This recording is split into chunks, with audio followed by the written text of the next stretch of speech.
Hi! Hello! Dito naman tayo sa kusina. Ako pala si Kuya Otoy Cooking Bicol. So ayan, luluto tayo simpleng ulam pero napakasarap. Hindi itong pang ulam, hindi ito pang pulutan. Kaya halina't samahan ako. So ayan, prituin muna natin yung tokwa. Inati ko lang pala siya sa gitna. Pinagdalawa ko yung isang piraso. Sure na sigurado na mainit yung kawali bago tayo magprito. Ayan, babalik na rin ko na siya.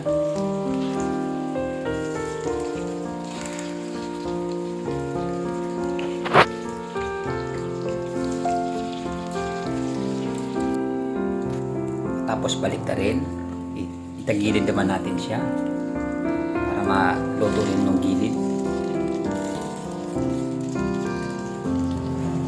Yan, anguin ko na siya.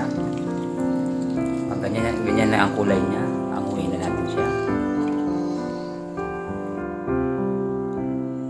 At hatiin ko lang yan sa tatlo, yung isang piraso. Para tamang-tama lang yung size niya.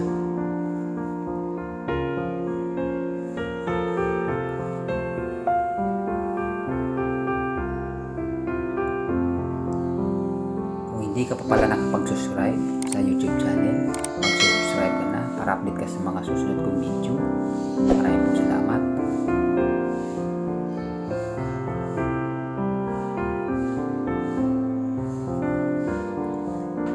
Pag natapos na natin gayatin yan, itabi na natin yan at mag-gisa na tayo.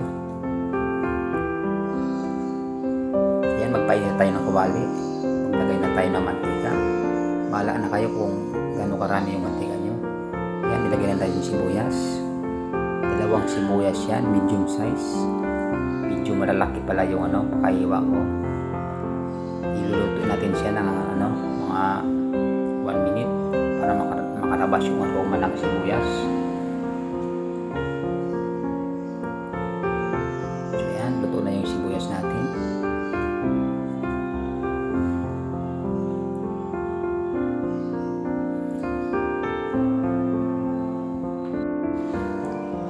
Yan, ilagay natin yung kangkong.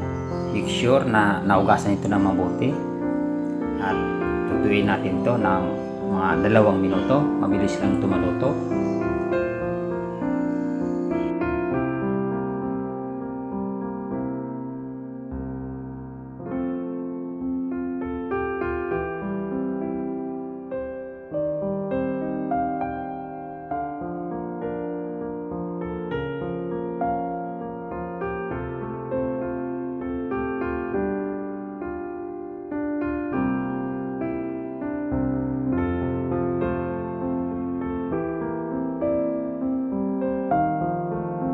Pagkatapos ito, pwede na natin ihalo yung tokwa. At ilagay na natin yung oyster sauce, 60 mg.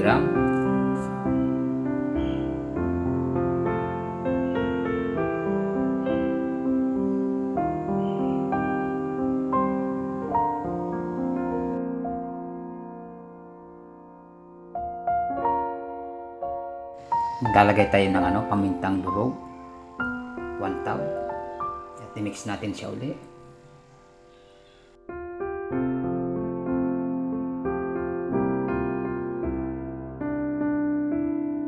Maglalagay tayo ng magic sarap.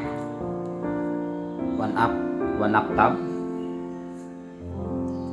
At haluin lang ito para mahalo yung oyster sauce sa tokwa.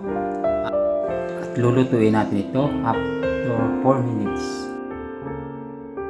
Pagkatapos ito, luto na, handa na. Make sure na magugustuhan ito ng lahat.